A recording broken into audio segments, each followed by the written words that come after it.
which is, of course, the mummy of King Tutankhamun himself.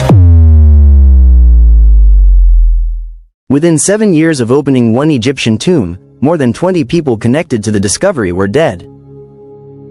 In 1922, an archaeologist named Howard Carter chipped through a sealed wall in the Valley of the Kings and found something no one had seen for over 3,000 years: the untouched burial chamber of a young pharaoh named Tutankhamun. The gold inside took the world's breath away. What came after took the world's nerve. A curse, a coincidence, or something darker? Every researcher who has tried to crack this case has walked away with more questions than answers. The truth is stranger than the legend. To understand the curse, the story has to begin with the obsessed Englishman who refused to give up. Howard Carter had been searching the Valley of the Kings for years. He was funded by a wealthy nobleman named Lord Carnarvon, a man whose patience was running thin. Every season ended in dust. Every dig brought up broken pottery and empty rooms. By 1922, Carnarvon had decided to pull his funding. Carter begged for one final season. The deal was made, and the digging continued. On November 4th of that year, a young water boy on the site tripped over a stone step buried in the sand. That step led to another. The team cleared the dirt with shaking hands. A staircase emerged, then a sealed door covered in ancient royal markings. Behind it lay another door, and behind that one, the burial chamber of King Tutankhamun, a teenage pharaoh who had ruled and died in mystery thousands of years earlier. The chamber was packed with treasure. Chariots, weapons, statues, and a solid gold coffin sat exactly where servants had placed them in 1323 BC. The world celebrated. Then the deaths began. So what really happened to Lord Carnarvon, and was it actually the first warning? Lord Carnarvon was the man who funded the dig. He was the first non-worker to step inside the tomb after Carter broke through the wall. Within 5 months, Carnarvon was dead. The official cause was a mosquito bite on his cheek that had become infected after a shaving accident. Doctors called it blood poisoning. But the timing was hard to ignore. At the moment of his death in Cairo, the lights across the entire city reportedly flickered and then went black. Back home in England, his loyal dog let out a long howl and dropped dead in the same hour. Newspapers around the world picked up the story within days. They printed long lists of every guest who had visited the tomb. Reporters tracked each one. Some died from sudden illness. Some died from strange accidents. Some died in their sleep. The curse story exploded across continents. Egyptologists tried to calm the panic, but the deaths kept coming. One by one, the names tied to that chamber started disappearing from the world. But who else died, and how could it possibly be connected? The list grew uncomfortable. Carnarvon's half-brother died only months later from an unexplained fever. The man who took the very first X-rays of King Tut's mummy died on his way home from Egypt.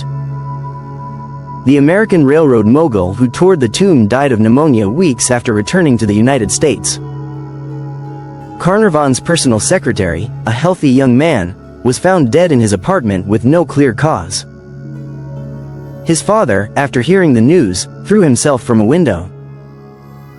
By the early 1930s, over 20 people connected to the dig had died, often in their 40s or 50s, often suddenly. Skeptics pointed out the obvious. Many of the workers were older. Many had health problems. Many lived in eras with weaker medicine. Yet the pattern still chilled the public. A researcher in the 1990s tested the tomb itself and found traces of mold, fungus, and bacteria that had survived for thousands of years sealed inside the stone. Some of those organisms could cause deadly lung infections in anyone who breathed them in. The curse may not have been supernatural at all. It may have been microscopic, quiet, and waiting in the dark for the first lungs to enter. But here is where the story gets even stranger. Why did Howard Carter himself live a long, full life when everyone around him fell. Carter, the man who actually opened the tomb, the man who spent more time inside it than anyone alive, lived until 1939. He died of natural causes at the age of 64. That fact has driven curse researchers wild for nearly a century. Some argue that the Egyptians had spared the chosen finder, the man destined to reveal the pharaoh to the world. Others argue Carter simply had a stronger immune system, having spent decades acclimating to the dust and air of Egyptian dig sites. A few historians have pointed out a quieter angle. Carter died sad, broke, and alone. His career never recovered from the scandals around the tomb. The British and Egyptian governments fought him over the artifacts. The press turned on him. The science community kept its distance. His final years were marked by depression, illness, and isolation. In a strange way, the curse may have reached him too, just slower and quieter than the others. The man who survived the curse may have paid the heaviest price of all, just over a much longer stretch of years. But here is something most curse stories never explain. What did modern scientists actually find when they finally tested the tomb itself? In 1999, a team of microbiologists ran careful tests on samples taken from inside the tomb and from other ancient Egyptian burial sites. Their findings made headlines around the world. The mummies in the tomb walls carried high levels of dangerous mold spores. They found aspergillus, a fungus that can cause severe lung infections in healthy people and deadly infections in those with weak immune systems. They found strains of bacteria that can survive for thousands of years in dry, sealed environments.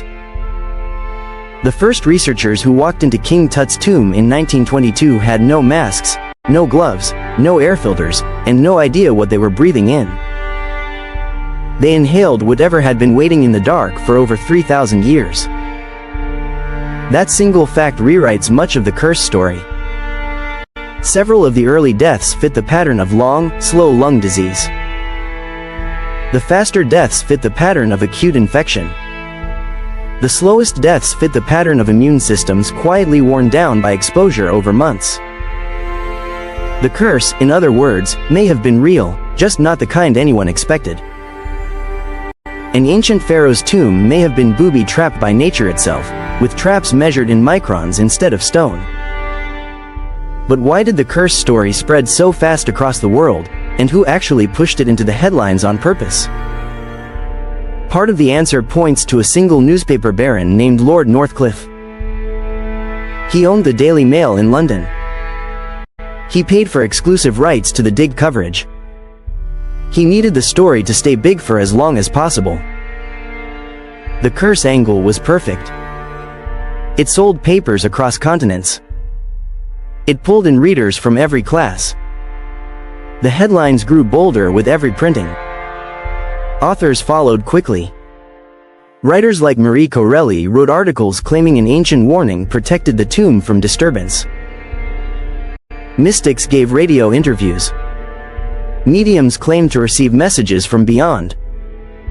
The story became a self-feeding fire. Even the deaths that had nothing to do with the dig were folded into the list.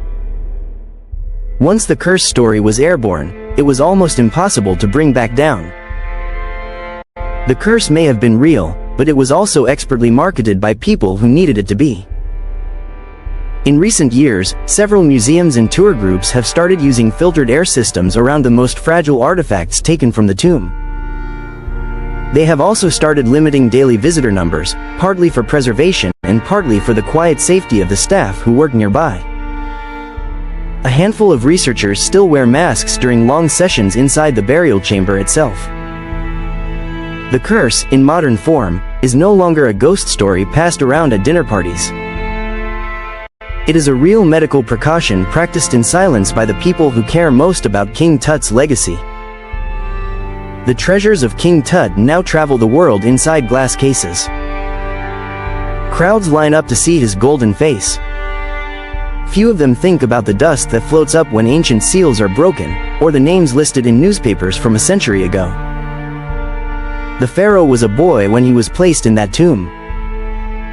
he was meant to rest in silence forever. The world chose to wake him up. And the world has been counting the cost ever since. Some warnings outlive the people who wrote them, especially when those warnings were written in stone, sealed in darkness, and waiting patiently for the wrong hands to arrive. And somewhere in the Valley of the Kings, the wind still moves through empty stone, as if waiting for the next visitor brave enough to enter. If ancient mysteries hit the way they should, hit that like button to help these stories reach more curious minds. Subscribe to keep walking these halls of forgotten history, and share this with someone who still believes the past can speak.